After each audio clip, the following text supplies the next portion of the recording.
First one of the day. Alright, so I'd like to welcome you all to UCSB. This is the Channel Islands Region 1 Day. I'm Forbes Bainu, the mayor of the Channel Islands Region. I'm really excited that you guys are all here. I know we have some new faces, some younger students, which is really exciting.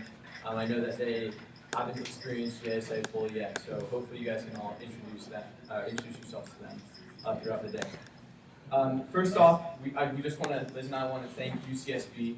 We're very grateful that they're allowing us to use the facilities here.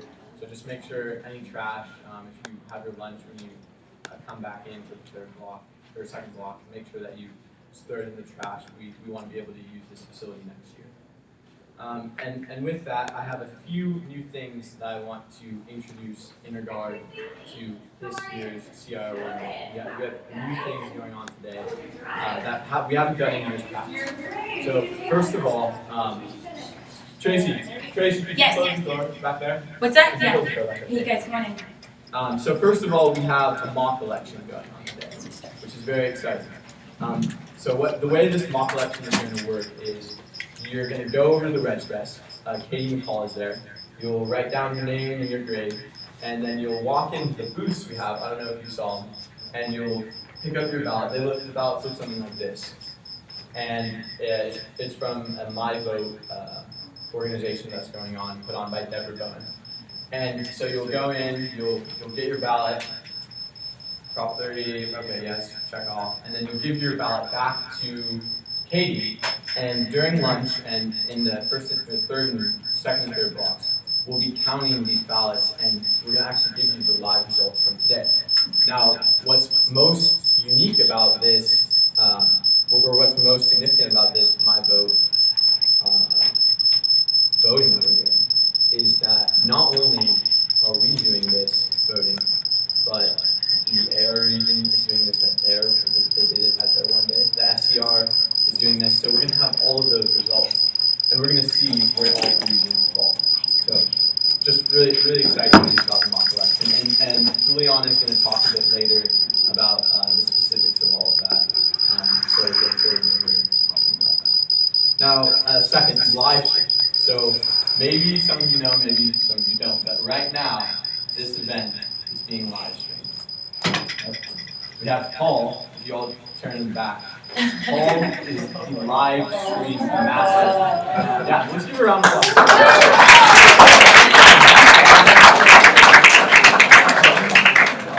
Paul is pretty much everything live stream. If I want to learn about live stream because I think it's really cool.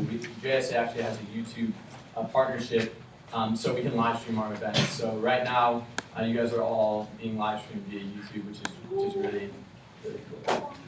Now, as far as the logistics of the day, lunch options, we're going to have, after this, opening session, first block, and then we're going to have lunch. Now, there's going to be all kinds of lunch options in the University Center. You probably saw them as you were walking in upstairs and downstairs. And you can also walk a bit further for more lunch options for the IB. And if you have any questions about that, you can talk to Liz or myself. Now, restrooms, you may know, just down the hall to the right. And as I said, if you have any questions about anything that's going on today, or if you're new to JSA, just approach me throughout the day. I'd love to talk to you about it, because this is going to be a great 1 day. We're going to hand out some gavels, lots of gavels. We actually have a special gavel that we're going to be giving out in the concluding block, so really looking forward to this. And without further ado, I'd like to introduce Liz Huber, our Vice Mayor.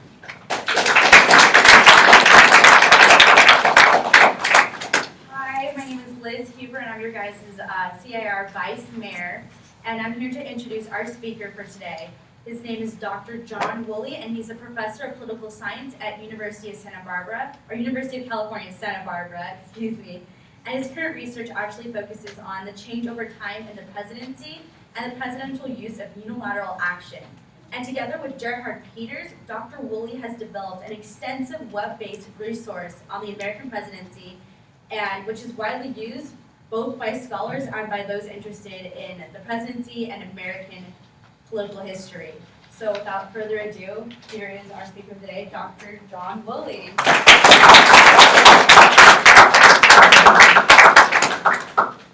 Thank you very much. It's great to see you all here. How many of you have never been to UCSB before? Just curious. Okay, so some of you. So welcome to UCSB. Have a good look around. You know, it's just a den of iniquity down there in Isla Vista, so you want to get your lunch down there. I got a couple of recommendations for you. So I teach the presidency.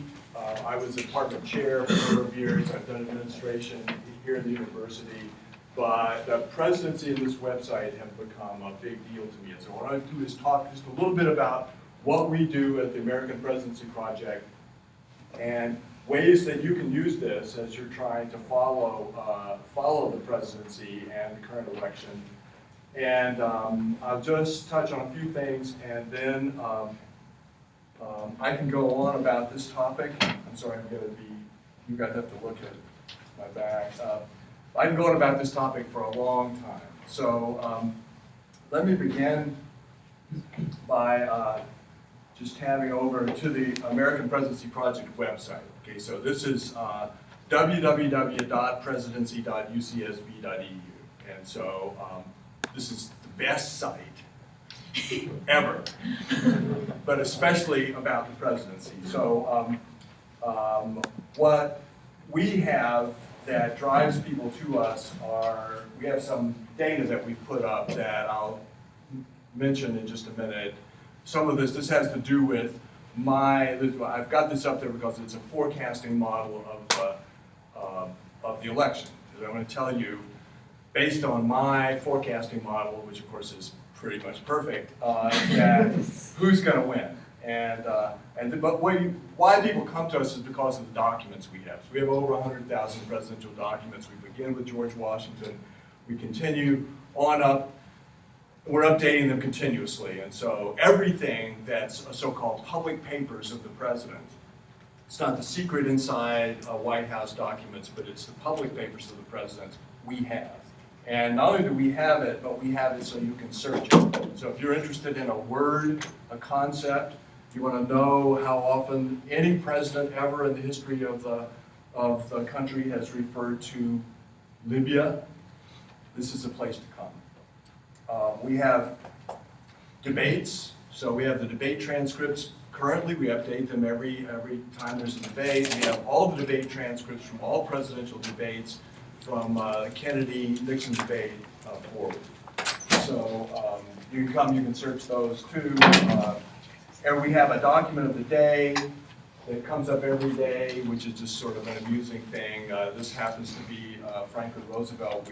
I gave a talk a couple of weeks ago at this OC regional reception. I'm going to use some of that PowerPoint, but on that day, as I was scrolling through this, the document of the day was Richard Nixon's note to Spiro T. Agnew on the occasion of his resignation. Now, Richard Nixon is just a dim historical figure for all of you, but Spiro T. Agnew was the first vice president in the history of the country to resign because he was about to be indicted for a crime.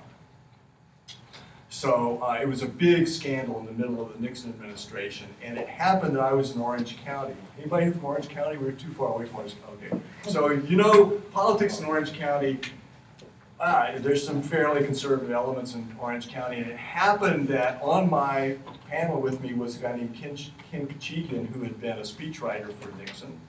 And in the audience was a guy who had actually been involved in Watergate. And they thought I was poking them by putting this Nixon resignation thing out there, but that was just purely coincidence. It wasn't due to them at all. But here's why you come to our site for most people. You want to search on a document. So once somebody suggests something that would be interesting, who you're interested in contemporary, you want to know what presidents have said about this in the past. Pick a subject, guys. Cold War. So what we're going to be interested in is any time a president, it's like in any other search, the quality of the search depends on the quality of your search term. So let's just look for any time a president has used the phrase Cold War. And I'm only going to look on all the presidents and all documents. So we'll do that. Wait a little bit. computer has found 1,725 documents in which presidents, the first one is Harry Truman, which makes sense, right? That works because it's with Harry Truman that we began the Cold War. So that's a relief to me that we didn't turn up something from Abraham Lincoln or somebody really earlier. And it just goes on. So you can see them all. If you wanted to see just what George W. Bush said about the Cold War, we could have arranged the search so you would just see George W. Bush. If you wanted to see what George W. Bush said about the Cold War in the year 2004, we could have arranged that too. So there are all search options out there. If you want to know any time a president used the phrase evil empire, for example, and anything and Cold War, you can do that too. So that's why people, that's the main reason, but we've also got all these other documents that are out here. There's a thing on elections. I think I like this a lot. It's really fun. It's a graphical display of the results, election results on a state-by-state basis, beginning with the earliest elections. And you see two things. One is you see the changing shape of the country as we add states to the Union. The map changes over time. And then you see the red and the blue, so you can see the breakdown geographically. You can see when there's a really smashingly victorious election result, and when things are really divided. So if you're really interested in this, you go click on 1972. You go to the election of 1972, and for you data nerds, you get down here at the bottom. And you get to see a state-by-state breakdown of all the election results. So for everybody that wants to crunch numbers or goof around, this is just a wonderful place. If you're interested in politics, you come to this thing and you get sucked in. So it's just a warning to you.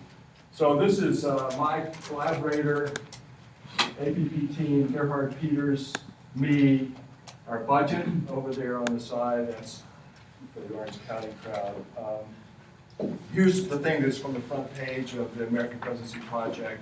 This is shows the trend of approval, public approval, the Gallup approval. There's a question that Gallup asks every day these days. It used to be just once a month or so. And the question is, do you approve of the job that Barack Obama or Richard Nixon or whoever is doing as president? And so it's yes, no, don't have an opinion. So what we've done is plot on this graph the trends from 27-day averages prior to the election. So it's 432 days prior to the election. And this particular graph shows the results for incumbents who are running and who lost. And so on the graph are Gerald Ford, Jimmy Carter, and George Herbert Walker Bush.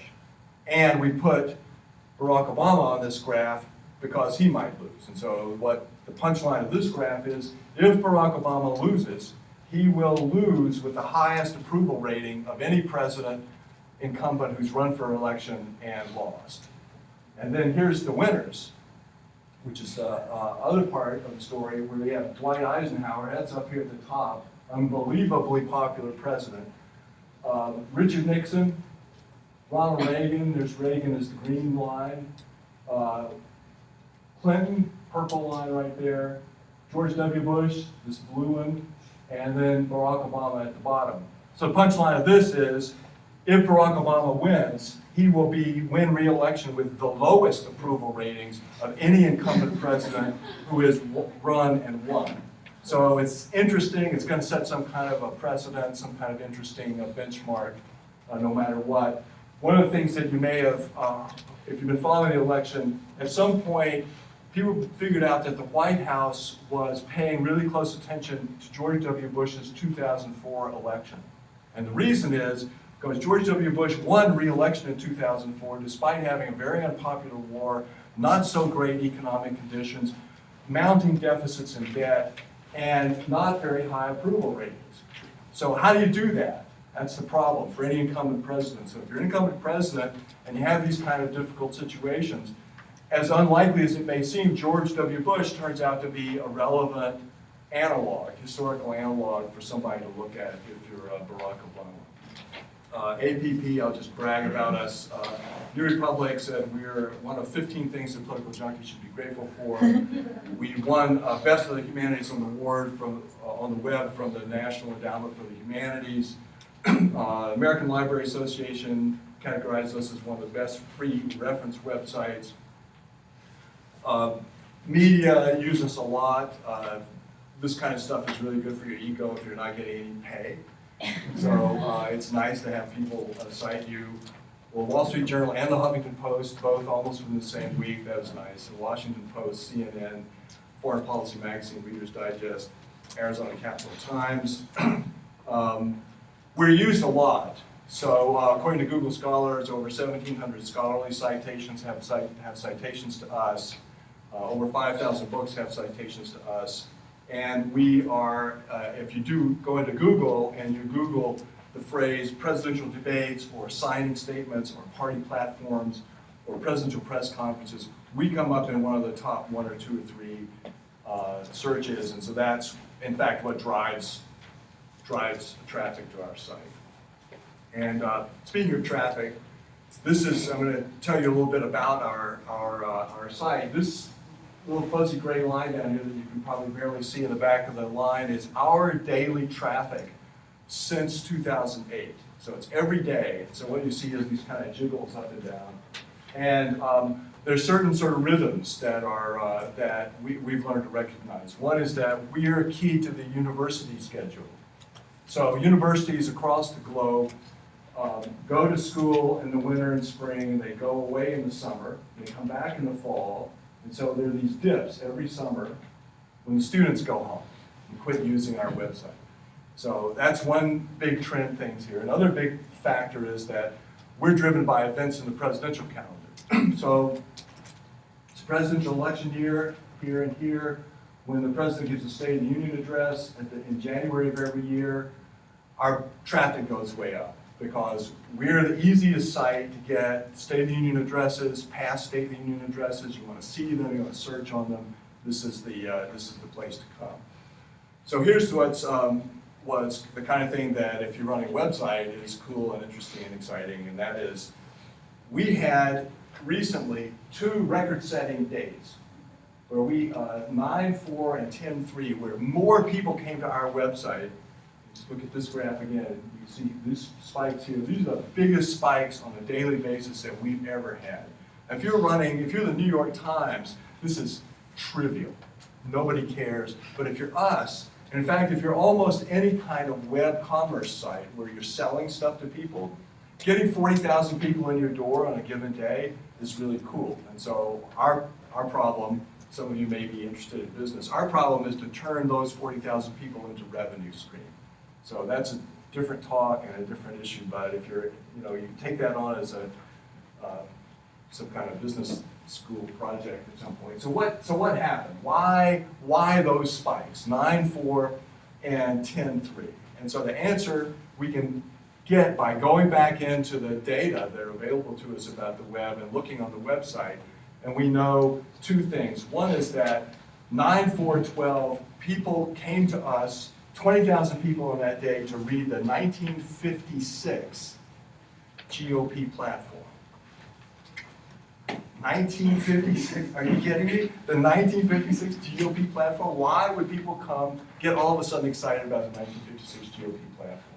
And the answer to that tells you something interesting about politics these days, which is that they came to us to read the 1956 GOP platform, A, because we're pretty much the only place on the web where you can get the 1956 GOP platform, but they were drawn to us because there was sort of a viral moment among liberal bloggers about the 1956 GOP platform in which an argument was made to liberals, you should go read this platform because this is really interesting and really liberal. And Dwight Eisenhower could not be elected, would not be okay with the Republican Party these days because he embraced all this liberal, pro-state, pro-expanded government rhetoric that's in the 56 platform. So what happened is that liberal websites started circulating this story about how It's a story about how conservative the GOP has become today and how liberal it was back in the day. And if you want to see this, you go to read the platform, and so you come to us. So that was kind of, it was kind of interesting to try to sort that out, what was going on. Our next spike was really simple.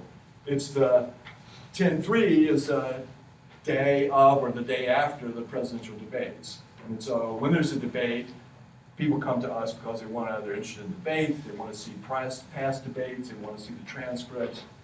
So it's a classic, it's just a classic event-driven sequence. One of the things people use this a lot for is to check on facts. So we're part of an emerging engine of fact-checking that happens on the web. And we've been involved, we didn't check these, but we were the source for checking these facts we found. Obama issued an executive order creating martial law. If you want to know about the executive orders, you come to us because we have the executive orders and you can search them and you can go way back in time. Obama has issued more than 900 executive orders. That's a false fact. Romney has never mentioned Afghanistan in a speech. That's a false fact. All presidents except Obama observed a D-Day memorial. That's a false fact. Democrats ignore God in their party platform. That's a false fact. So all that stuff is out there, and some of it I'll be happy to talk about if you want to talk about any of this stuff. Let me just tell you two things. Here's the prediction. This is what's going to happen. I have a model, a statistical model that I estimate I can do it basically at any time, but I do it every election year, that in the middle of the year, I forecast what's going to happen in November. So I have this forecasting model, and you remember these things I'm about to tell you, and you can come back and in classes I usually offer to buy students a beer if I'm wrong. And so far nobody's ever taken me up on that. That's because they graduated first. So I'll offer to let you come and laugh at me personally. How about that? So it's a really, really simple model. And the utter simplicity of it is the point, right? Which is all I care about is economic growth in the first half of the presidential election year, the president's approval rating as near as I can get it to the 1st of July, and whether that president's party would be the third in a row from the same party, right? Because people want to change. After two presidents from the same party, after Ronald Reagan has served 2 terms, there's a bigger mountain to climb to be the next Republican president. After Bill Clinton has served 2 times, there's a bigger mountain to climb to be the 3rd Democratic president in a row. Time for change is the way the model goes. So here's the estimate from that. I just plug in the data from the past. It goes back to the Harry Truman election, 1948. That's when the first election where we have these data. And here's the estimate I made. It's not recent, hasn't been updated, haven't changed a thing in relationship to anything that's happened. 52.1% of the popular vote, that's what political scientists call the 2-party vote. Just look at the Democrats and Republicans. All the little third parties, nobody cares, right? Now, if you're a member of one of those little third parties, Greens or something like that, you care a lot. We get your email telling us that we're ignoring you. Sorry, and in 279, the electoral college vote, which is a very narrow electoral college victory. That is, in fact, a possible number to get. I didn't get it by adding up from the state level. This is just an aggregate estimate. Political scientists, I don't publish my results because it's for me it's something I do to engage students in discussion, and the main point of the discussion is this: I don't say a thing about political campaigns, not a thing. I don't say anything about debates. I don't say anything about issues, and yet my model is pretty good. In fact, I'll show you. You can see this little squiggly lines. The blue line is my predictions, and the red is the actual. It's not perfect, but you can see things move pretty close together there. So this silly, simple, overly simple, ignore all the facts on the ground model does really well. Political scientists as a whole have this become a big enterprise. People estimate lots of models. And what this graph shows you is 12 forecasts that were recently published, plus I put mine up here as a red dot. And what's plotted on this graph are, one is the two parties vote share, how much Obama is going to win or lose by. So if they're on this side of the line that says Obama's going to lose, that's Romney wins. If they're on this side of 50%, it says Obama's going to win. And so the other thing it says is on the vertical axis is just a statistical thing that follows from the nature of forecasting, which is how confident are we about the result. Right? So you can think of this as, what's the probable range of errors? So in my case, I think that, my model says that probably about 2/3 of the time in my model, Obama will win, but there's a third of the time possibility, even though I predict that he's going to win, that he will lose. So that's what's up here. So the higher you are, the more confident the forecaster is that Obama will win, and the lower you are, the more confident you are that Romney will win. So what you see is this little cluster. They cluster really interestingly.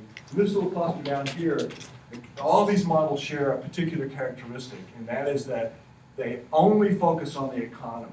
They focus overwhelmingly on the economy, and they have an implicit model that says what voters care about is the economy. You may have heard the famous line that dominated the Bill Clinton election campaign in 2002. It's the economy, stupid. Not 2002. No, 1992. See, I just can't accept that much time has passed. It's the economy, stupid. James Carville, who you still see on CNN, he was running the Clinton campaign, and he had these banners put up in campaign headquarters everywhere. It's the economy, stupid. It's just the economy. So all of these models are pretty much it's the economy, stupid models. They just focus on the economy. And what they say is what the Romney campaign believes, and which I believe too, which is that if it were true that people only focused on the economy, Romney would win. And so the puzzle for us watching campaigns right now is that despite that fact, the polls show that Obama is either tied with Romney or maybe ahead of Romney. It's really close. And if we go down to a state-by-state level, it's even different. So it's the economy models don't seem to be working. And what that means is that other stuff is mattering in these. And these other models try to incorporate other things. Okay, so I'm about to stop. So let me show you one more thing. We have a Facebook site, American Presidency Project. I want to encourage you all to go out while you're goofing off on Facebook and come to the American Presidency Project and like us, because we're trying to boost our likings. We have 3,674 people that like us, which is nice, but not enough. But I just wanted to show you that we post stuff from time to time. We just posted 3 things in the last 24 hours that are just dazzlingly gripping. And number one is this one right here. And they're all on the debates. They're all 3 notes on the debates. And note number 1 is, I can make this big without messing things up. No, it's going to take me back to where I am. So it's, we've analyzed the language used in the debates and find that Romney uses first-person pronouns 40% more than Obama does in the first 2 debates. That's where it's like I, I'll, I've, I'm, me, my, mine, 40% more, which is really interesting. And so one interpretation is that Romney is just a really confident guy. And another interpretation is that he's horribly egocentric.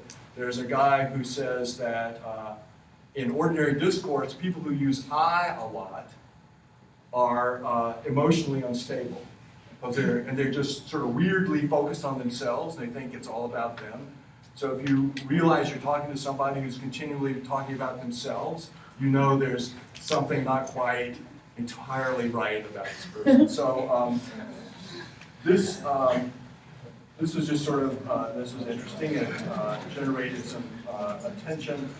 And then there's this one, which I personally like a lot, which is about, we discovered that in the debate that Obama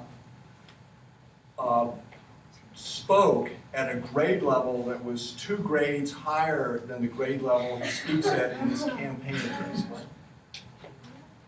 Right? So you know when you go into Microsoft Word and you're finished with your thing and you click on grammar and spelling, if you haven't learned to do this, you need to learn to do this as you prepare your papers because it will keep you from making some dumb mistakes. So grammar and spelling will tell you things like what grade level are you writing at. There's just a way of doing this. And so what we did was just to crank the language through for speeches, 4 speeches that were prior to the debates and the debates. And so what happened is interesting. Here's Romney, and he's very all over the map in the speeches that we had in terms of his grade levels, from lowest of 8th grade level and up to almost a senior in high school level. And then the debates, whoops, go back there. Why did you do that? It's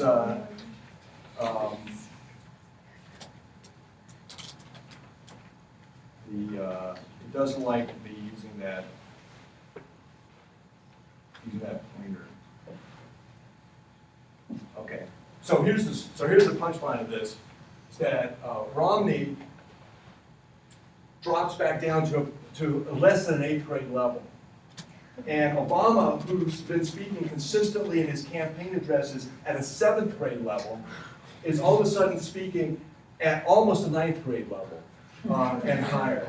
So on the one hand, it's kind of like, okay, haha, very funny, who cares? But but I think maybe there's something interesting here, and that something interesting is that there's this puzzle. Now, why was Obama seem to be so bad in that first debate? Pundits just couldn't let go of how bad Obama was in the first debate. And so part of it, I think, is in this difference right here, where Obama, and here's the theory that we float, which is, just completely made up, is that what happens is that in these earlier settings, Obama functions in an environment that he's very comfortable in, where he's got everything worked out really precisely, and he's working off of teleprompters. So he's never lost. He's worked out the language to be exactly the way he wants it to be. It's pitched at exactly the right level. It's not too complicated. It's simple. In the debates, all of a sudden, there's no teleprompters. Obama is on his own. He's a really smart guy. Okay, there's no question about him being a smart guy. But what happens in that context is he sort of reverts back to who he really is naturally. And that's got to be what happens with everybody in that environment, because all of a sudden you're not on the script anymore. You're functioning out of your head. And what happens in Obama in that circumstance, he becomes more like the nerd that he is. He's a professor. He uses more words than Romney does. Bigger, well, not really bigger words, but he uses a bigger vocabulary than Romney does. Talks in longer sentences, more complicated sentences. So he's, as an audience, he's harder for us to follow than somebody speaking in a really simple, clear way. But I think this sort of reflected the lack of comfort that he himself had in that different environment, where all of a sudden it just wasn't quite the same kind of controlled environment that he was in when he's doing his campaign addresses. And then there's a final thing, which is this one, partisan words. So in this case, what we've done is examine words that were used by one candidate or the other almost exclusively in the debates. So if every time Romney talks about women, women, abortion, right to choose, whatever. If Obama talks about it exactly the same, and they sort of neutralize each other, but what you want to do if you're a campaign guy is you want to have things that you talk about that the other guy doesn't talk about that's clearly signal who you are and why you're different. So what we're interested in is if you were a listener to the debate, what would you have heard only coming from Obama, and what would you have heard only coming from Romney? And so that's where we get these partisan words. And so the partisan words, we just take the transcript of the debate, we analyze the word use frequency, and we look for words where they're used more than twice the average rate of using any word in the debates, and one participant or the other one used it 4 times more than the other one did. Right? So it's a highly frequently used word, and it's skewed toward one side or the other. And I think this is as interesting for what's not there as for what is there. But we've got them listed here. One thing is that Obama talks about middle class people. Romney talks about middle income people. Right? That's a sort of subtle difference, but it's an important difference in how they think about the people they're trying to talk to. What we point out is that there are a lot of differences that are not apparent in the words. The culture war is missing, right? There's no unbalanced references to abortion, contraception, life, choice, Roe v. Wade, prayer, religion in the public sphere, affirmative action of the Supreme Court. Those don't pop out. That really surprised me, actually, upon reflection.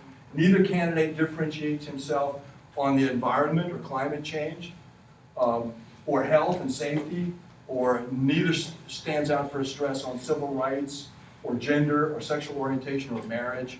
None of those things show up in these lists of the things that separate the parties in these debates. So, I've gone on too long already, haven't I? So, anyway, I told you, I warned you I could talk about this for a long time. So that's the American Presidency Project. There's examples of stuff that we do.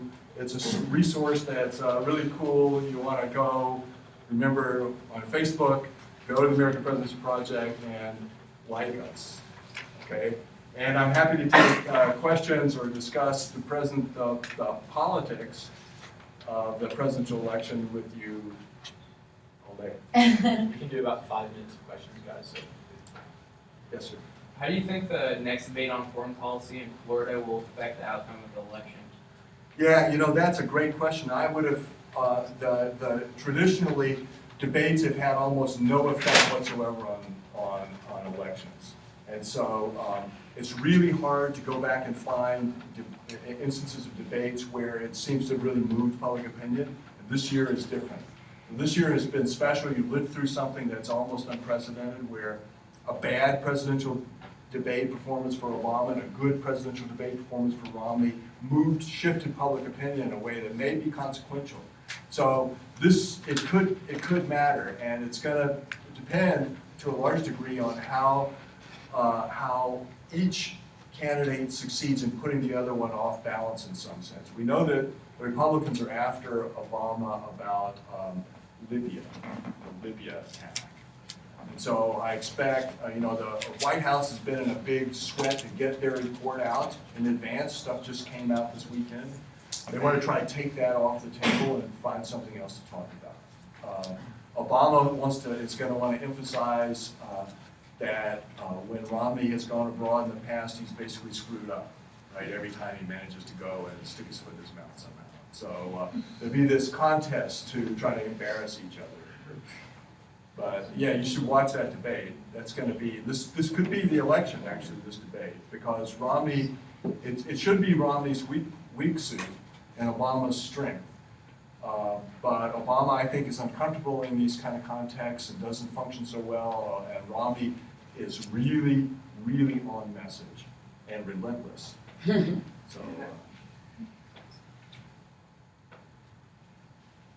yeah. I know in the second debate, Obama made one or two jokes on Romney's expense. Do you think that those little hoax or fun that other people will have any effect on the debate outcome at all or not? Did it matter to you? It was interesting. It was funny to hear, and I was watching CNN, and they had an undecided voting poll, and there was always a change in what was going on as soon as Obama made a joke at Romney's expense. Was it positive or negative? Positive for Obama. Positive for Obama. You know, I find those CNN little things so distracting that I don't watch the thing on CNN.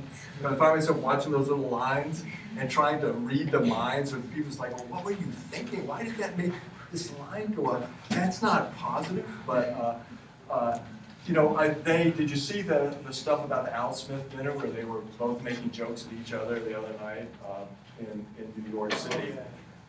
Some of it was pretty pointed stuff. I mean, these guys, I think, don't like each other, and I think I mean, personally, I think they do not like each other, and the jokes they make have a little bit of a nasty edge to them. So Obama has to, in all these contexts, they have to be really careful that they don't step over some line, because the people they're trying to talk to right now are not people who know what they think, right? They're not talking to committed Republicans and committed Democrats, because those people already know what they think. What they're talking to especially are people who aren't really sure and are capable of being persuaded. And people in that circumstance are people who may very well be offended by something where the president seems to be unpresidential, or Romney sort of gets in the president's face. It's like, well, have a little respect. The guy's the president of the United States, you know. Don't walk over and put your nose in his face, you know. Just step back. So yeah, watch the debate. Make bets. Is that 45 minutes? We have one more question and we're gonna. Yeah. What made you want to pursue research for the American presidency? Yeah, you know, that's a great question. I did not study presidents as a graduate student, and as an undergraduate, I never took a class on the American presidency. And I came here and I got a job, and I was hired to teach classes in sort of political economy and politics, economic policy making, and do this comparatively and so forth. And the chair called me up on the phone and he said, okay, John, we got to talk about what courses you want to teach. You can teach state and local politics, you can teach urban politics, and you can teach American presidency. And I was sitting there and it's like, I have to answer this question right this minute on the spot. And I thought, well, what's the least awful seeming of those to me? And so I picked the American presidency. And then as I got into it, more and more, I came to believe that there were opportunities for students to do original research if we could make data available to them. And there was a bunch of puzzles that related to how presidents speak to the country. And so what I did was, beginning in 1999 or so, 98, was begin with my collaborator to build a website which was intended to allow students to get access to original materials for use in preparing course research work for courses.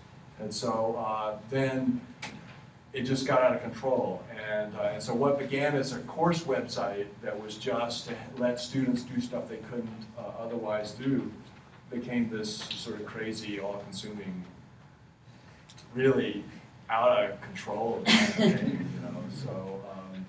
So that was it. That was it. It's a story of kind of blundering through.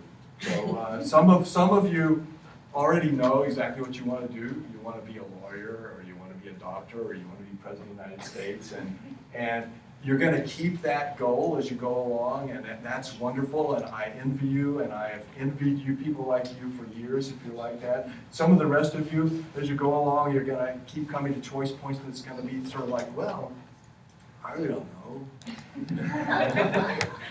You know, I really don't want to do that very much, but I kind of don't want to do that either very much. And so you got to choose something, and so you'll end up kind of going, well, what's the sort of best I think I can do right at this moment? And you know, if you're lucky, like I've been, everything's going to work out great. You're going to have a great life. So good luck on that.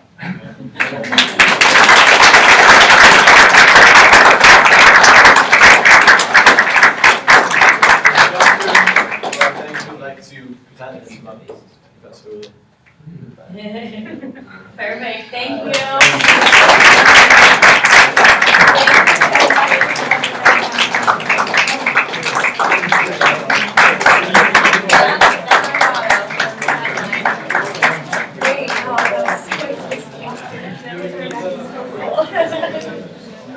I know, I'm tired. I don't know, maybe it's. No, it's not.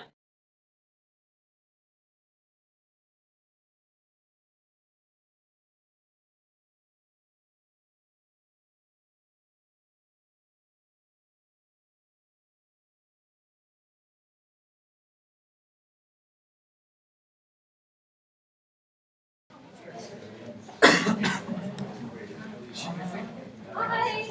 Hi guys, my name is Trina Doss, I'm the California Governor, and I first just want to commend Forbes and the rest of the Channel Islands Region Cabinet for this event, so round of applause. So just a few announcements from the state and national level. First of all, one of the things we're really trying to do more as a state is be a little bit more technologically innovative, so we have the live stream.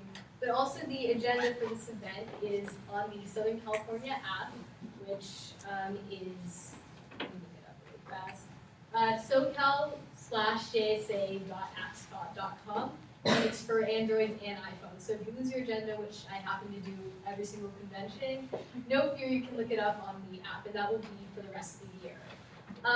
Also, how many of you guys went to Fall Leadership Conference? Yay! Yes, and we were lucky enough to have our California Secretary of State, Deborah Bowen, there, and she was talking about this amazing program that they have at high school campuses across the country called My Vote. Now, who can tell me what My Vote is? Forbes kind of gave you a preview, but who wants to be quizzed? Forbes, thanks for volunteering. No, but I'll answer the question. But basically, how many of you guys know you're going to have a mock election on your high school campus? 1, 2, 3, 4. Every single high school campus should take advantage of this opportunity. Basically, what happens is you register online through the Secretary of State website, and then they send you all the materials in order to have a mock election. The ballots, posters, promotional materials, educational information sheets, all the bells and whistles. So you all should take advantage of that. And if you have any questions or need a flyer, come talk to me.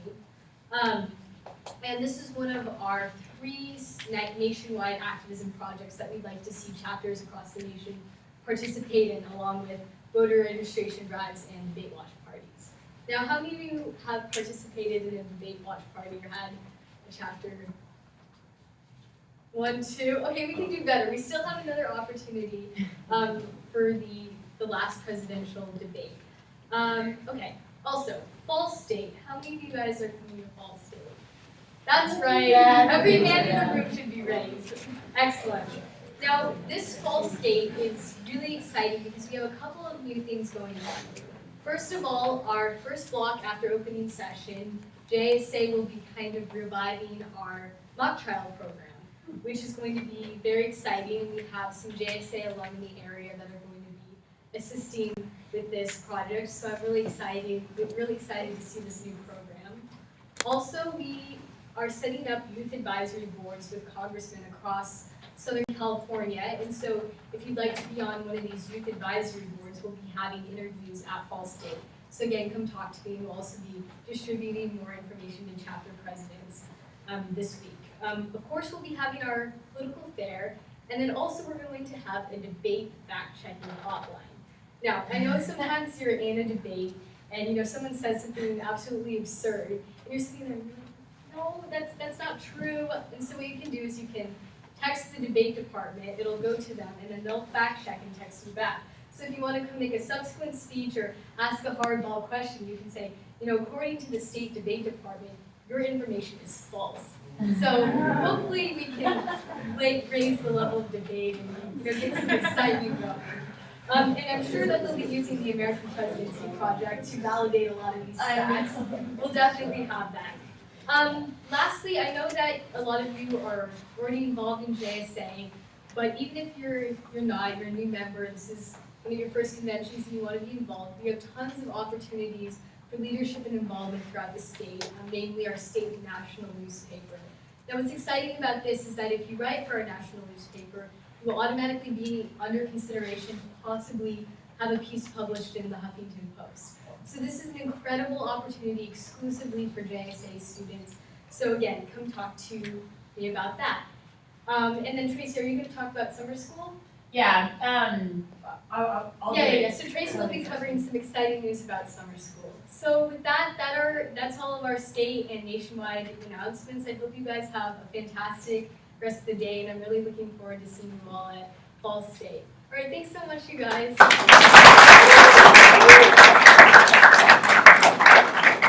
right, thank you, Juliana. Great, so with that, we're going to move on into our first block. The assault rifle, debate on assault rifles will be here. And right next door, we're going to have the debate on Proposition 30.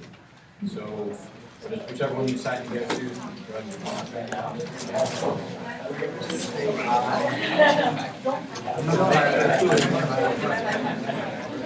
Block one shortly beginning. Do you have a mic ready? What? I had my mic for like better audio, but There's no port.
The right of the people to keep and bear arms shall not be infringed.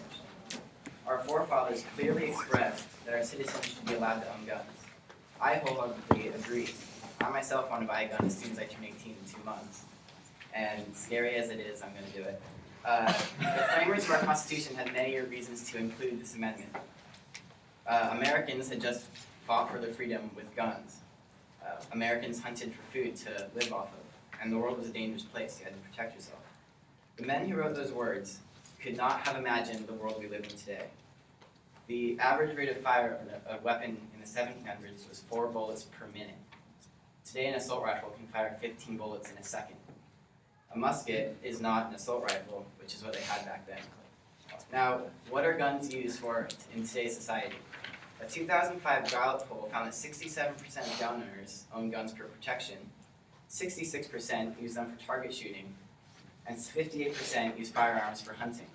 So we have 3 reasons for guns: self-defense, sport, and hunting. Now, we have guns designed for all 3 of these things. Pistols and shotguns are great for self-defense. They're lightweight, really accurate, and can obviously be deadly. I don't think anyone here wants to get shot in the face by a shotgun. I don't. Rifles are used for target shooting because they're very accurate. And rifles and shotguns can be used for hunting. That's what they were designed for. So we have 3 types of guns for 3 different uses. Now, there is a 4th type of gun. It's called an assault rifle, and these were designed by the military for use by the military. It's designed to kill as many people as you can in as short a time as possible. You can't use them for sport. They aren't terribly accurate, and it's not fair sport to shoot 15 bullets at a target in a second. You'd really be laughed at if you tried to do target shooting with an assault rifle. You can't hunt with them. The bullets are too small to kill a large animal, and it'd again be not fair game. And you can't really use them for self-defense, because when you're spraying 15 bullets a second at someone, you're more likely to hurt a random passerby on the street than the person you're aiming at. I see your hand, I'm going to ignore it. So why do citizens need guns designed with the sole purpose of causing mass death? We don't give our citizens grenades, tanks, missiles, and military airplanes. We don't let everyday people buy guns, so why would assault rifles be any different? Assault rifles make up a mere 1.7% of guns in this country, so banning them would not affect many people. Now, our founding fathers wrote that we need guns for the security of a free state. They did not mean that we need the ability to overthrow our government, as many people believe. They meant that before we had a standing army, the states need to be able to protect themselves from foreign invasion. Now, today we have an army, and even if you did want to overthrow the state, you're not going to get past tanks and drones and all the other stuff the army has. Now, other people will argue that if you want to ban assault weapons, you will be taking away personal freedoms and imposing more big government and all that sort of malarkey. Joe Biden. Now, that's not true, because as it is, the FBI's website says on it that their #1 goal is to stop homegrown terrorists from launching terrorist attacks. Now, and the massacres, which are generally done with assault rifles, are considered homegrown terrorist attacks. So based on that, whenever someone buys an assault rifle, the FBI has to keep tabs on that, which is more Big Brother watching you. Whereas if they were banned, they wouldn't have to do that, because just owning one would be illegal. Assault rifles were designed purely to kill as many people as possible in as short a time as possible. We cannot use them for the 3 things people use guns for, which is self-defense, sport, or hunting. These weapons can only cause death and tragedy. I have a girl in one of my classes whose cousin was killed in Aurora by an assault rifle. So it's personal to me. My uncle was killed, shot in the head by a rifle.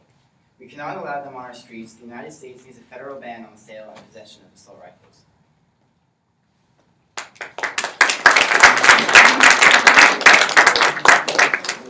Yield your time to questions. I did. Ben. You in the blue sweatshirt. I do. It's a sweater, by the way. And sorry, Bear. I don't want to be wearing a sweatshirt. So anyway, what you're referring to with a 15 round a second shot, that is more on the line of a submachine gun, not an assault rifle. The average assault rifle, take like the M16 used by most military personnel in the United States, fires around 3 shots a second. So that's wildly inaccurate. And also, they are very effective at self-defense. I don't know where you're getting these statistics. Yeah, also M16s, which have like rapid fire, those are not like legally sold to citizens. They sell like single fire assault rifles, so you could only shoot as many times as you could press the trigger. And you said that bullets are It has to be a question, I'm sorry. okay. Yeah. Okay. Question. So what would happen if we did so many military cuts, our military is gone, another country invades us, and our military is completely gone. And it's left to us, the citizens, to defend ourselves, and we only have, like you said, a pistol, a shotgun, and a rifle, when only assault rifles can prove effective. How are we going to defend ourselves then? If our military is gone, we have bigger problems than protecting ourselves. Well, can't we just start with That is a claim. Sorry, you can't. No follow-ups. Any other questions?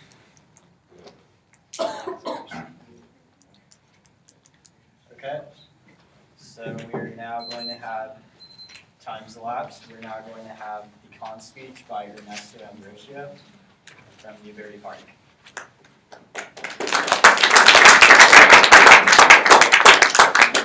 Alright, I'm going to start off by addressing some of the points from the previous speaker.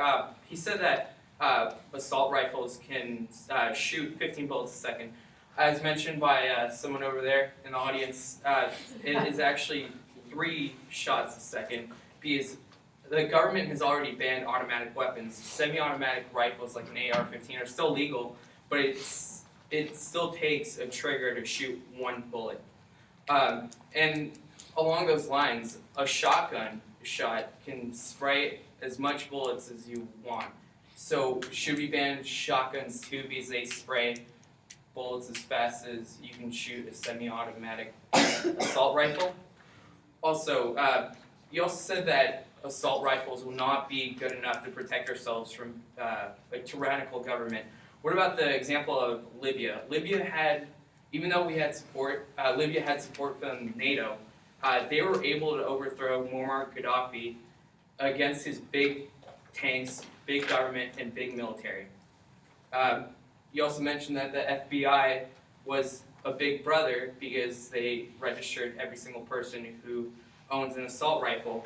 But having your name on a database is a less infringement on our freedom than flat out banning assault rifles. So, after the Colorado shooting, Ice-T said if somebody wants to kill people, they don't need a gun to do it. So regardless of the motive for killing somebody, they're always going to have a method to do it, whether it's legal or not. Americans love freedom, and we use the freedom to bear arms to protect it. We also, when we get our First Amendment rights taken away because of tyranny, we always result to our Second Amendment. There are many reasons why our founding fathers gave us the right to bear arms. The first was because to protect us from tyranny. Now, our founding fathers used those same arms to fight off the British military, which was the biggest military in its time. If we had to fight a tyrannical government, we could not do that with pistols or shotguns. We need assault rifles in order to do that. Let me just use an example of the Mexican drug war, why a ban on assault rifles is horrible to protecting us from crime. Currently in Mexico, all guns are illegal. The only way you can get guns in Mexico is if you own a gun range. But it's really hard to get permits, and you have to go through the corrupt government in order to get guns. So the only people there who own guns are the Mexican drug cartels who get it through illegal methods. Civilians do not have the power to fight the cartels. Mitt Romney's family currently lives in a colony in Juarez where they have to fight off the Mexican drug cartels with legal weapons. So taking away the right of the law-abiding citizen to own assault rifles just in case the worst-case scenario were to come would be a horrible decision. Or, like Ronald Reagan said, our freedom is only a generation away from being extinct. And I yield my time to questions. Yep. I'm curious to wonder if you truly think that assault rifles are necessary to prevent a tyrannical government from coming down on the citizens if only 1.7% of the citizens have the rifles, and presumably the tyrannical government's military has 100% deployment of such weapons or even stronger weapons. sentiments? Well, currently, right now, we don't have a bad sentiment against the government. We don't think that our government currently is tyrannical, but when we feel that our government is going down the wrong track of taking away our freedoms, more people will get assault rifles. Also, one of the first things that tyrannical governments like the Nazis and the Russians did when they came into power, they tried to restrict gun access as much as they could.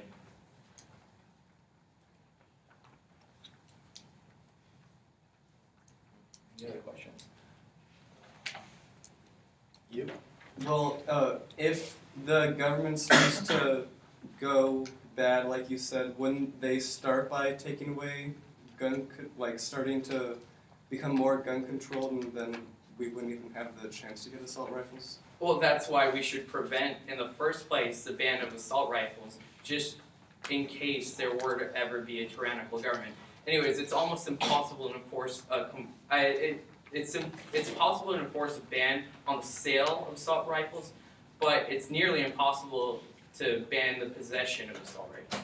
How are you going to get rid of the guns of law-abiding citizens?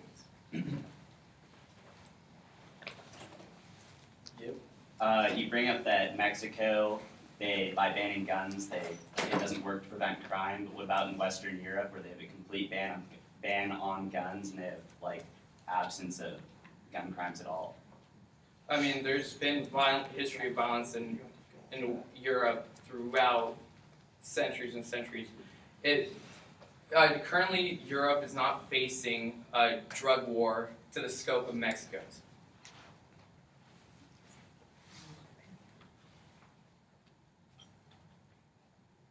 Do you yield your time to the chair? I yield my All right, we're now going to call up two subsequent speakers, one for the pro, one for the con.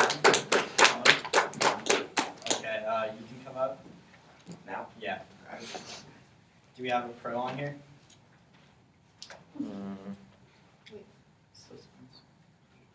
We need a subsequent speaker for the pro.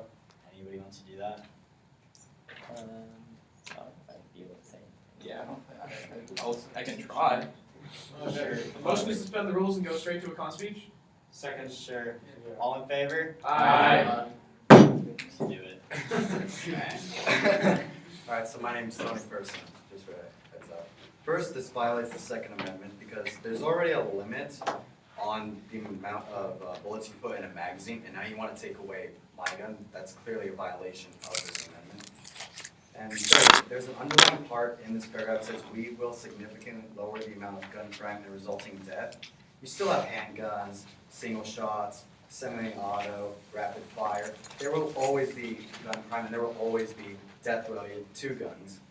Also, going back to AP US history, look at the Volstead Act and prohibition of alcohol. People were still drinking. Even our congressmen, our senators, they were still drinking too. And how this relates to assault rifles is that people will continue to use these assault rifles because it's enjoyable for hunting, for sport, and for, what was the third thing you said? Self-defense. And self-defense too. So they'll still use them, so it clearly, it's a clearly stupid ban on assault rifles. And then, also going back to the sentence, when do you ever hear about a normal citizen taking out or shooting someone with an assault rifle? It's mostly gang related though. What Congress should do instead of banning the sale and possession of assault rifles is take out the gangs. If you take out the gangs, then you will lower the gun crime and resulting deaths of shootouts, innocent bystanders. And then, what else? Also, finally, if you want to disarm Texas, for example, or the sale of assault rifles, you're going to start the whole Civil War all over again. Really. And that's it. I yield my time to questions or... Any questions? Daniel? You stated that a lot of the problem would be resolved if you were able to remove all gang violence.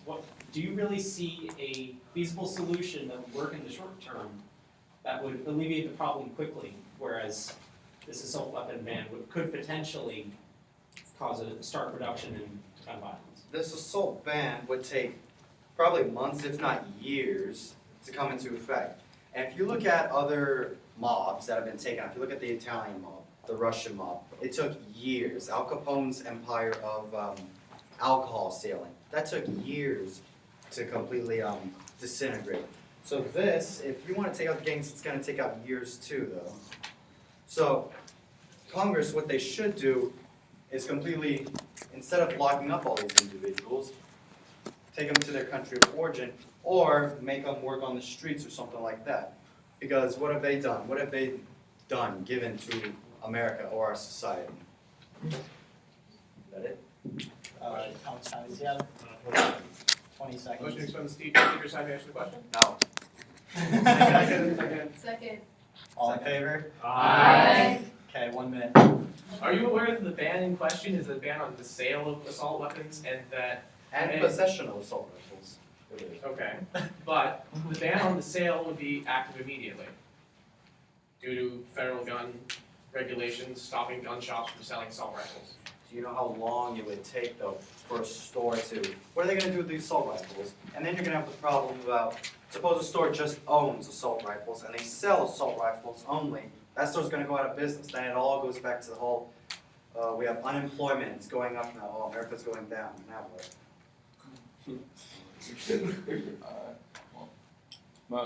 Motion to allow the moderator to speak subsequently. All in favor? Aye. Alright.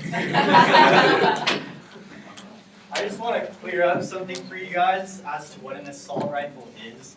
An assault rifle isn't a rifle that's more, time me on that isn't more deadly than anything else, because honestly an assault rifle is legally defined as any rifle that has a detachable magazine and 2 cosmetic accessories, that being a pistol grip being one, and what's another one, a collapsible stock.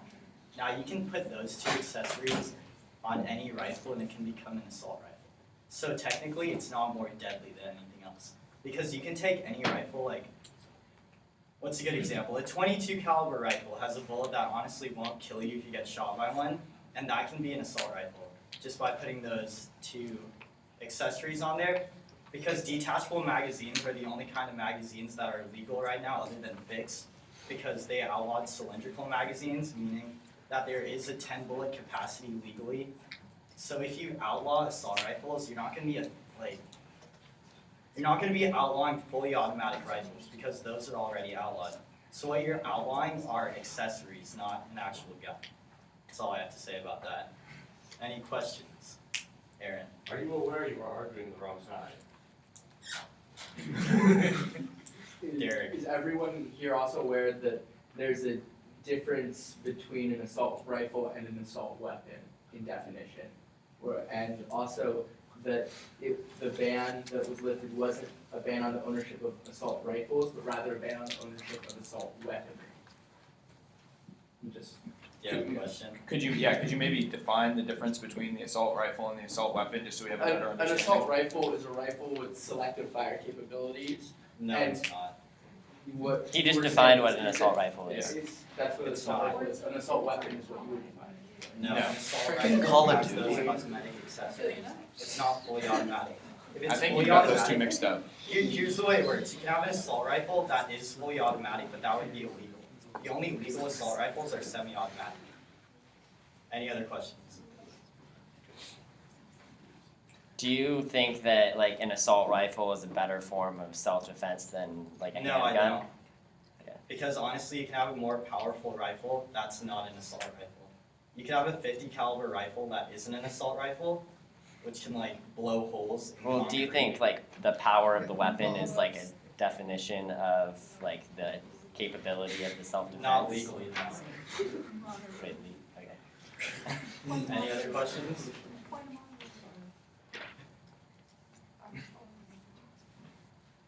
Motion to move this debate to closing statements. All in favor? Aye. Let's go for it.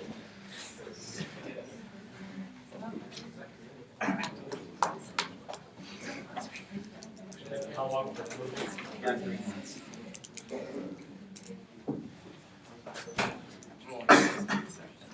Alright, since there was no real pro subsequent speeches, I have no points to rebuttal, so. But I did remember one point. After talking to Adam Betters this morning, he actually mentioned that he owns an assault rifle. And that's all I have to say, and I yield my time to the chair. Okay, Adam, you're up. 3 minutes. Alright, so first of all, you brought up Europe and their ban. Do you know how many bullets were fired in Germany last year? 85. The assault rifle that was used in the Aurora shooting held 100 bullets in just one magazine. So that's just crazy right there. What else? Well, really? Okay, so you're wearing a Romney pin. Romney passed an assault rifle ban in Massachusetts. First of all, just saying. Assault rifles, they're just pointless, honestly. If you want to take down a tyrannical government, you're not going to take down the United States Army. We're the #1 military on the planet, thankfully. And there's no way you're going to ever take that out. And honestly, if you don't support an assault rifles ban, you're just an idiot. So That is a client.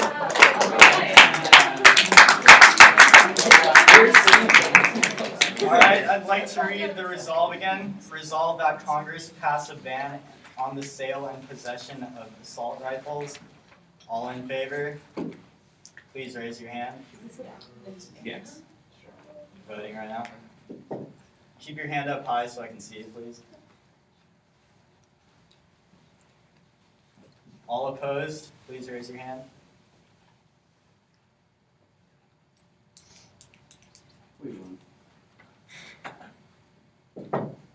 All right. All those All abstaining.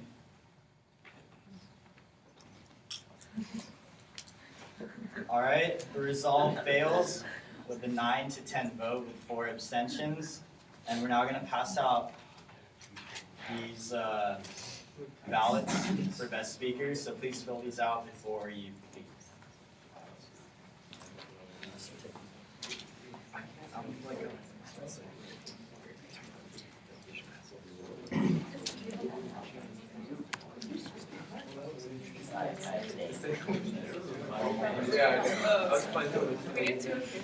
Yes. I personally that. far away than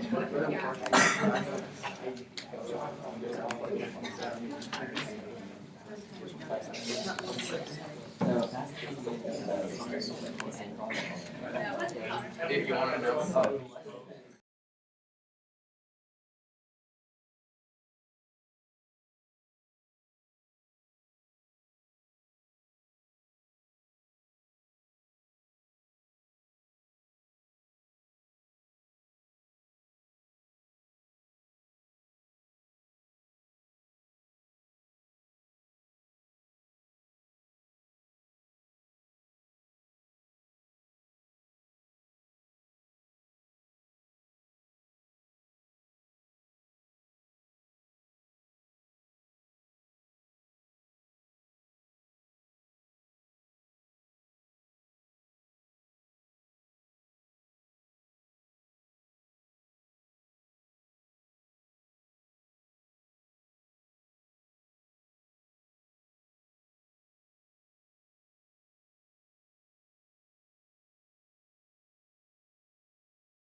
death penalty should be abolished for a couple of reasons. One, it's very expensive for each time, and I think that it's not beneficial to society in many ways just because it's so expensive, and so far I don't think it has helped to lower any crime rates. So, yeah. Okay, sure. Anybody? Yeah. I think for a young person, death is more merciful than life imprisonment, because in life imprisonment you can't do anything with your life. You're just trapped forever. They think the prices would be higher for life imprisonment than for the death penalty. That's true, because you have to actually sit there and suffer instead of just ending it, right? Yeah. Right. Yes, you suffer more in life imprisonment, but as Maya pointed out, there's a huge, it costs millions and millions of dollars per prisoner for being on death row. But also, these people that are on death row because they have done horrible things. I don't think the general public would be against having these people like Charles Manson, notorious mass murderer, suffering in prison their whole life. That's what we want them to do because they've been so horrible to society that they're causing the taxpayers a lot of grief with the money that they're creating on death row. So why don't we give the taxpayers a little bit of a break and put these people just in prison for life? Okay. Yeah, you can go first.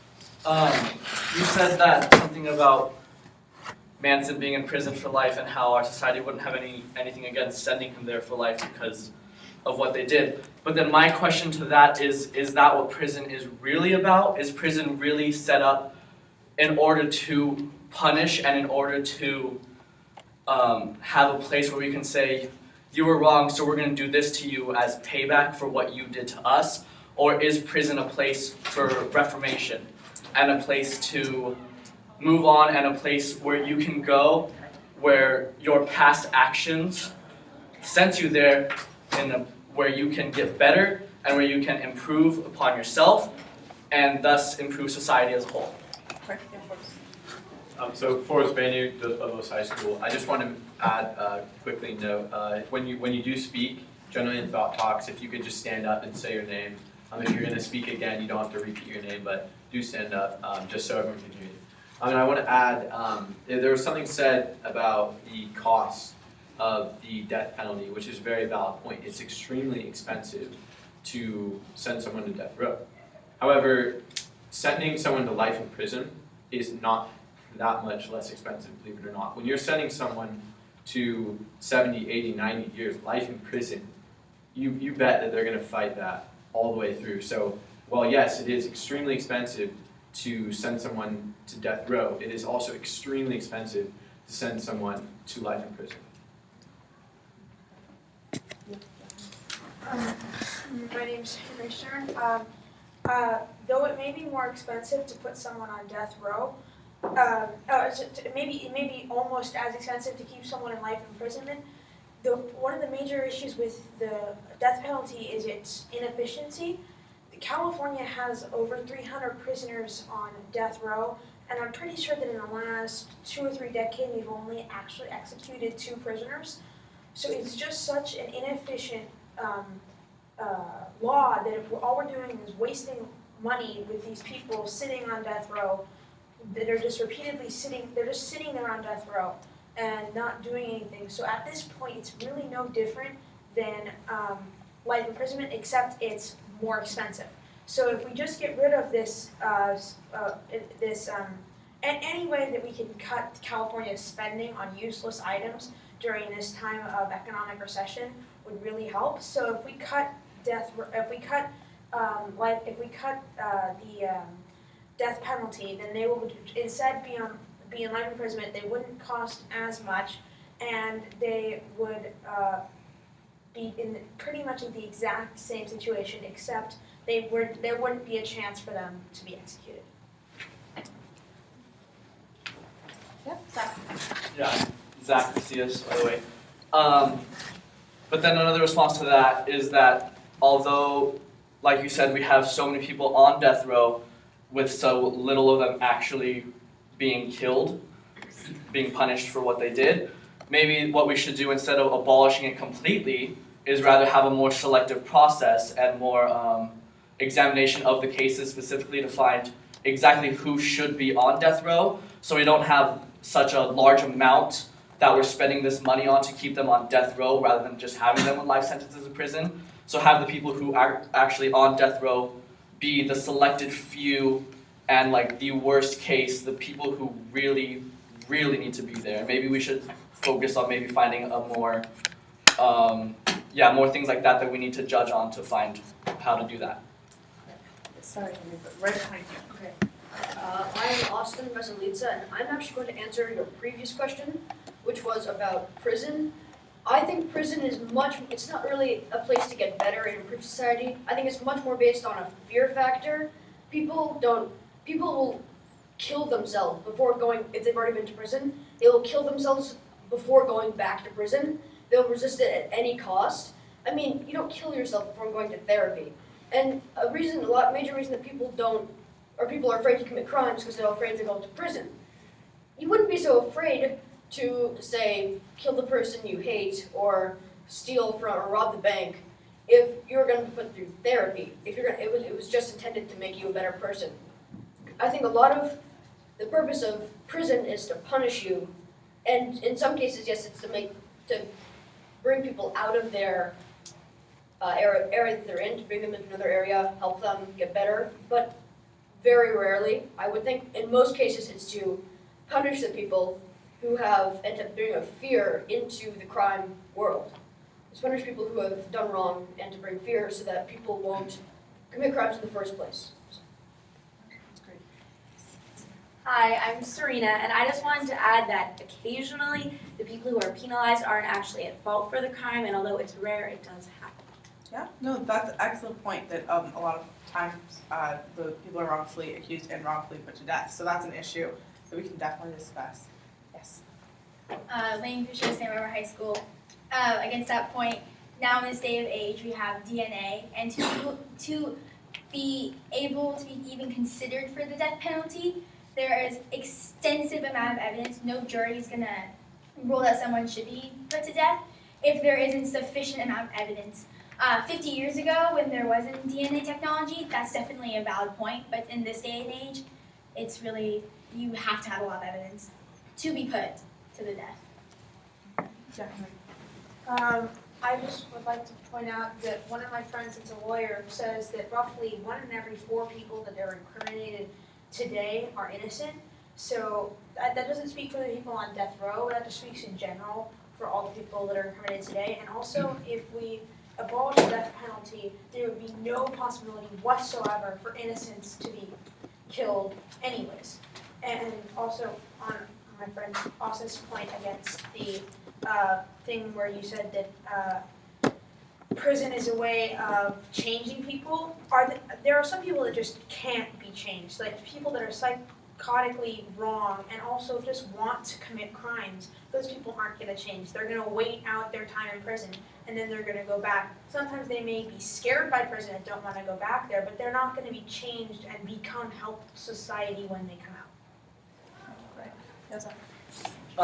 So people are not going to, if there are certain people who are not going to be changed while they have served their term in prison, and if they are going to be released from prison after serving their term only to give into their psychological ways of committing more crimes and having to constantly do bad things, and if it is severe enough as to where these bad things are, say, murder, mass murder, rape, anything like along those lines, then shouldn't we have the death penalty kept intact to deal with people who cannot be reformed and who are just going to wait out terms in prison? If it's not a life sentence term, they're just going to wait it out to get back and do more harm to our society. Shouldn't we have some sort of plan and some sort of solid base to get rid of those people completely so that we can move forward as a society? Generally, those people that are psychologically insane and would wait out prison sentences so that they can get, generally those people that are eligible for the death penalty death penalty is the highest form of punishment. So if you are eligible for the death penalty to be killed, then you are definitely eligible for life imprisonment. So I don't see why we have a need to kill people when we can just lock them away indefinitely. Sorry, I'm just looking for any other hands. Yeah, sorry. No, it's not your fault. I'm just, I have to keep it fair. Okay, well then what I have to say also is because, like you said earlier, you had a great point about how a lot of people who go to prison are in fact innocents. And if we get rid of the death penalty, then there's no way for an innocent to be killed via the government through the death penalty. But then if we sentence people to life sentences for crimes that they commit, such as, murder, rape, all the ones that we mentioned earlier, and like psychologically disturbed, like you were saying about people who were just committing crimes and doing bad things because that's in their nature and because that's the thing that they feel like they have to do. If we sentence them to life in prison, then they are potentially gonna harm other people in prison. And because we know that prison violence happens a lot, whether it's gang related or whatever the issue may be that causes them to harm each other. And if there are innocents in prison, then we are potentially putting these people into prison to harm other innocents who are falsely accused as is. So by having the death penalty to get rid of those people rather than just having them sent to life sentences in prison, we are preventing them from harming other prisoners who might also be reforming. As we said, prison might be for reformation for those people who are going to get better in prison. Why should we have the people who are psychologically just going to keep committing these crimes, keep hurting people in prison to hurt other prisoners who might actually get better and help our society? Yeah, of course. Just two, I guess, loaded questions for the group. Is it ethical to kill someone who has committed a crime? Can we justify killing someone who has committed a crime? And do some people who have committed just atrocious crimes deserve to die? Question number one. And if so, yes or no, why? And second question, I'll ask my second question later. So, there you go. Yes, back. You? Is it Mark by chance? Yeah. Mark from Santa Barbara, and addressing Forbes' question of if it's ethical to kill someone who's committed crimes where they kill, say, multiple people. I think it definitely is, and it's not even fair enough because they've killed multiple people and then they're just gonna die. We should pass a form of torture or something to make them suffer even more, just to strike fear into people. Not just normal murderers, but people who are crazy serial killers and mass murderers, I think. Okay, yeah, Paul. Paul from SRN. First of all, torture kind of unconstitutional and everything, but another thing that you guys might want to think about, I think you guys are all familiar with the Norway shooter last year. He wanted to get rid of Muslims from the country and things like that. He went and he killed I believe it was over 70 people. He got sentenced to around 20 years in prison, and they declared him completely sane when most of us would agree he's insane. So that's just something to think about, comparing the different systems. But theirs is really based on reform. So think about if we were able to change our system to something that was based on reform instead of punishment. Yeah, Claire. My name is Claire. I'm from Merriman.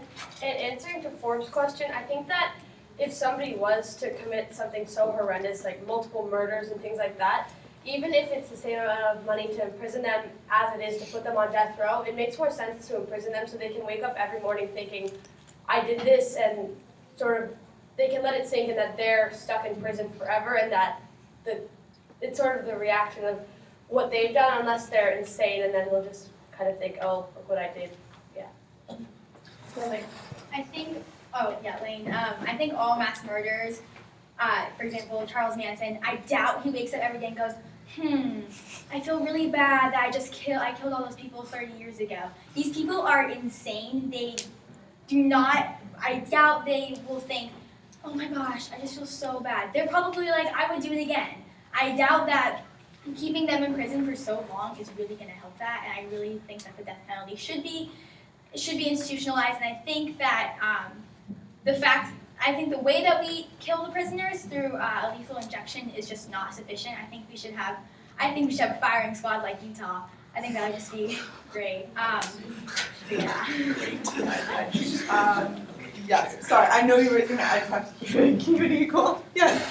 My name's Gabriel Stutt, and I was going to go off of what he said about prison being a place for reform, and I think that would be better than prison being a place for punishment. That if the death penalty was the punishment, that the prisoners who weren't sentenced to death, and they could be helped to lead normal lives after they're done with prison, because I think that when people think of prison, they're thinking of like the murderers and the people, but there's also the people who like shoplifted or robbed or like stole something, and that it would help those people, if prison was for reform instead of punishment, that it would help them get back to like healthy society. So you guys know we only have 5 minutes left, so if you haven't spoken yet and you want to, maybe gather your thoughts and things like that. Yes. I'm Luca Pesto. I'm from the Moments School. I think it help if they're on death row, that should somehow relate to the crime. So like if they're mass arsonists, they should be burned and etc. So the punishment should fit the crime. Yeah. Yeah.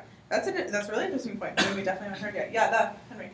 I just wanted to say 2 things. Your comment about the prison being a place for reform, you talked about shoplifters.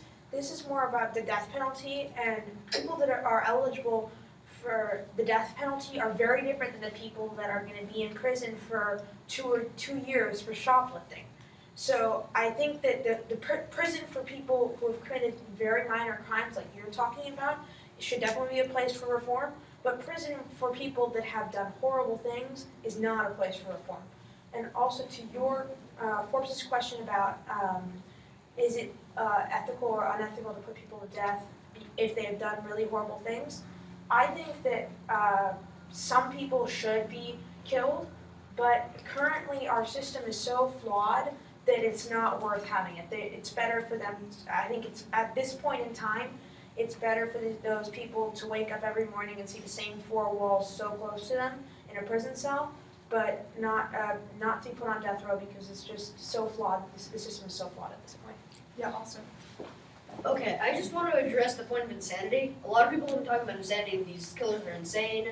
They're gonna put them on death row. Well, actually, in our legal system, a lot of the time, clinical insanity is used to get people out of punishment. If you're declared clinically insane, you have generally a less serious punishment than a person who is declared completely sane when they took their actions. So I just would like to point that out. Meditated insane people.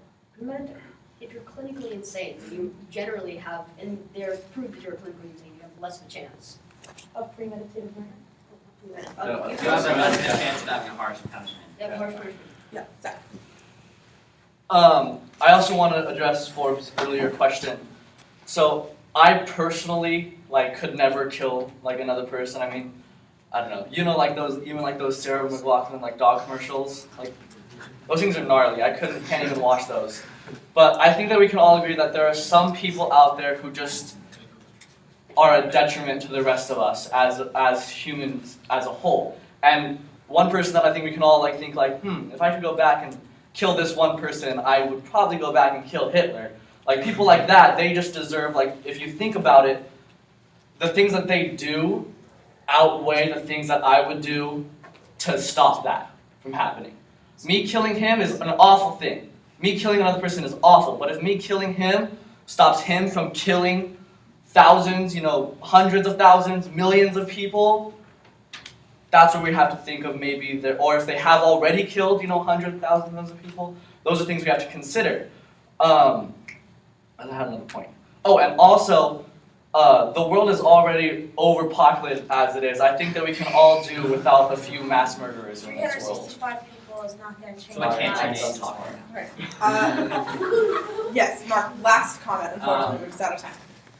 Yeah, I think the whole insanity thing is thrown away around way too much because like literally so many people are insane. Like all powerful people are like proven psychopaths. So like I mean I just think it's like the whole like diagnosis is like really ridiculous.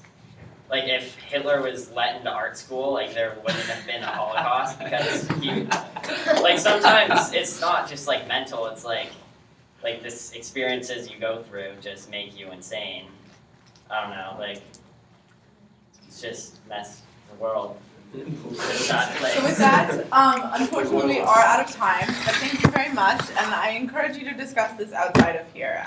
I see you all have some great points, so definitely keep this conversation going, and enjoy the third block. We're going to vote on the resolution. Oh, Or no, we it's don't called need to do documents. that. So thank you very much, you're excused. What are you going to do? Is there a best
and I thought that having a debate of speed chess would have been nice.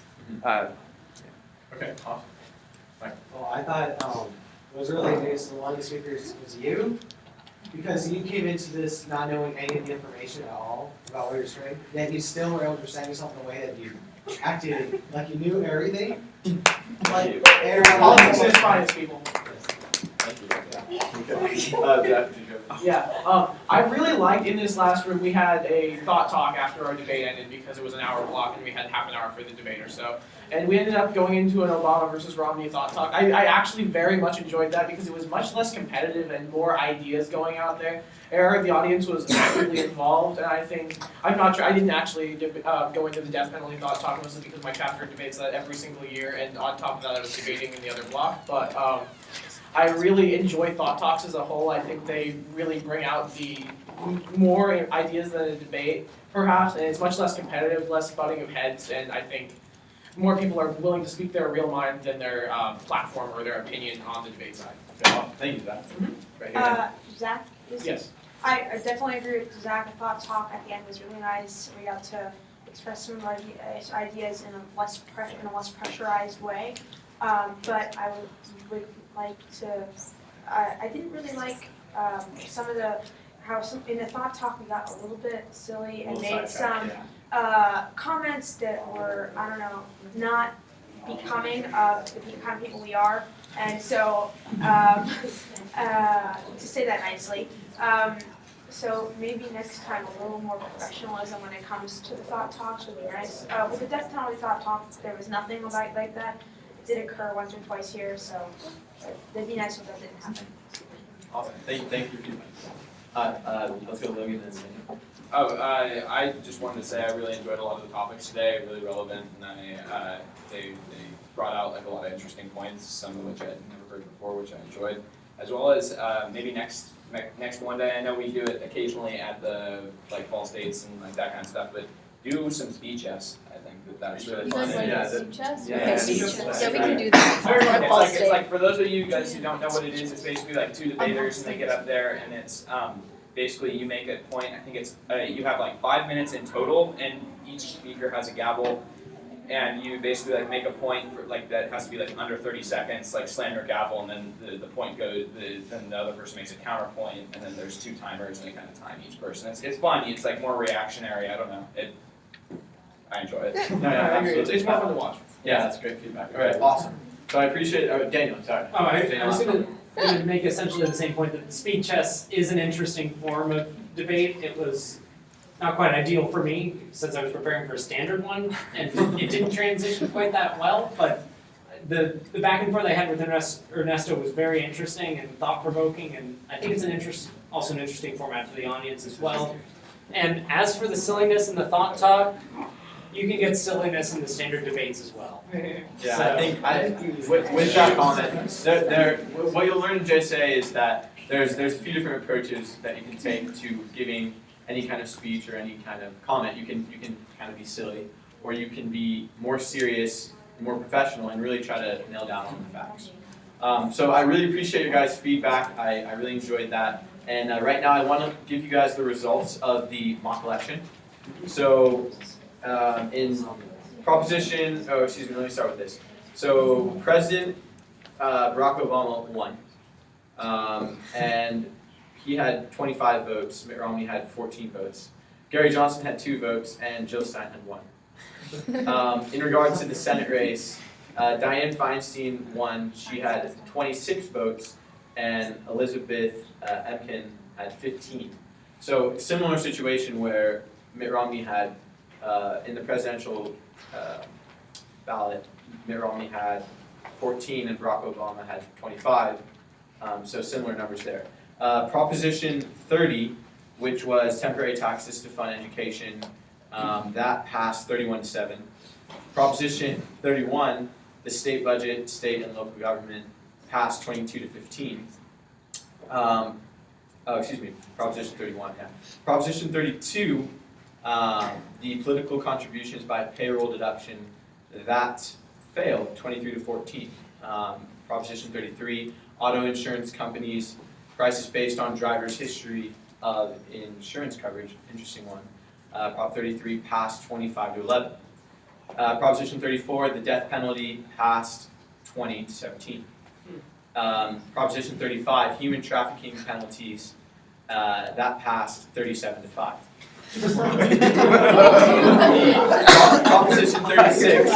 Proposition 36, the 3 strikes law, repeat felony offenders, Proposition 36 passed 29 to 9. Proposition 37, genetically engineering foods, GMOs, labeling, that passed 27 to 11. 38, the tax to fund education and early childhood programs, that passed 26 to 12. Proposition 39, the tax treatment for multi-state business, clean energy and energy efficiency funding, that passed 32 to 3. And Proposition 40, the redistricting state senate districts, that failed 20 to 16. So those are the results of the mock election. So thank you so much for participating in that.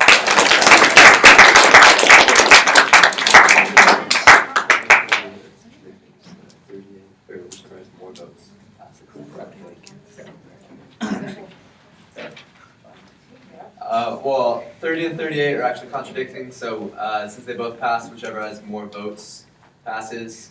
And which one had more votes, folks? The between 30 and 38. 38 had 26 votes. Oh, yeah, 30 passes. And 30 had 31. Awesome. So 38 doesn't pass. Awesome. So Ted handled all of that at the red desk.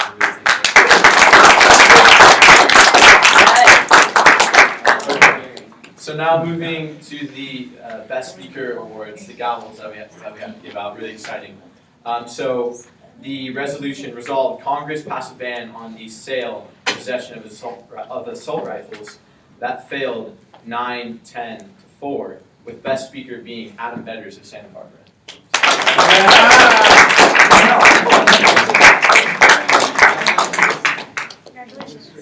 The Proposition 30, temporary taxes to fund education, guaranteed local public and safety funding, that passed 8-6 to 2, Best Speaker being Valerie Edwards of Rosary. I don't think Valerie's here, so we'll make sure she gets that. So next we have resolve, valid voter identification should be necessary at the polls. That passed 13 to 4, Best Speaker being Teddy Harding.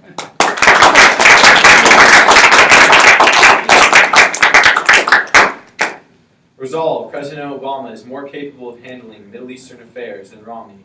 That passed 20 to 4 to 2, Best Speaker Henry Stern.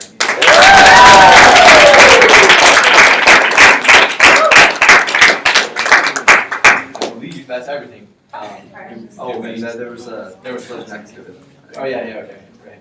Resolved, austerity is more effective than stimulus in repairing today's economy. That failed 3 to 4, Best Speaker Daniel Gay.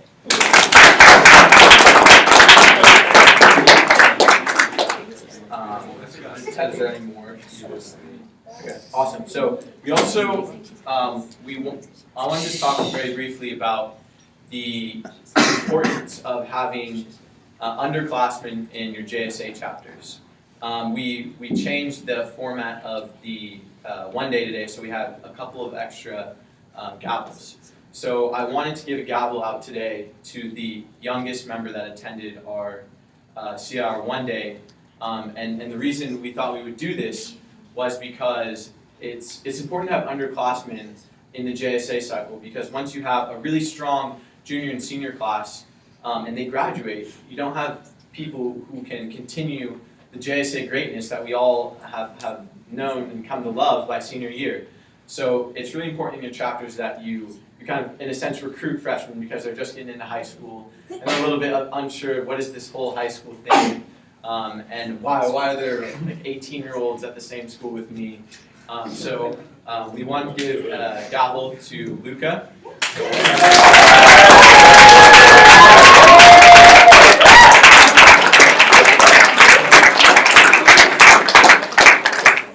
How old is he?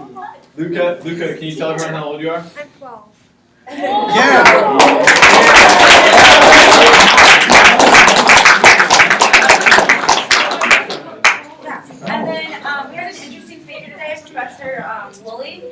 he brought up a good point about the American Presidency Project. I know a lot of your teachers, if they have,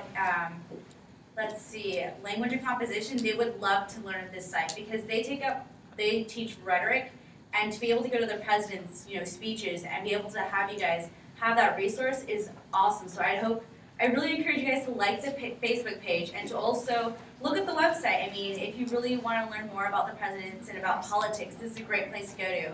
And since we are in JSA, I'm really expecting you guys to be interested in politics. So there we are. And also, I really encourage you to tell your teachers about this website, especially your history teachers or your English teachers that teach rhetoric, and your econ teachers and your government teachers, because they would love to know of this website and maybe they don't. So, help your teachers out because it'll make the classroom setting a lot better, and that will make your guys' grades a lot better, because if it's more interesting and more engaging, then you will learn more and your grades will show for it. So I encourage you guys to do that.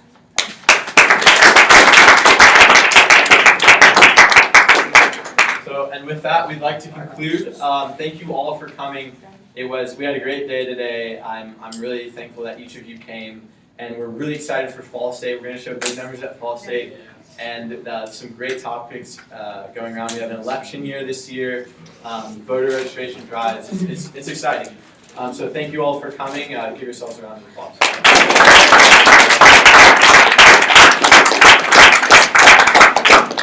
We also want to thank Tracy, for our program director here, helping us. And with that, if you guys have any questions about anything that's coming up, you can come up here and ask me some questions. I'll be here for the next 10 minutes. Liz will as well. I'll be here too. With that, you guys are dismissed. Thank you.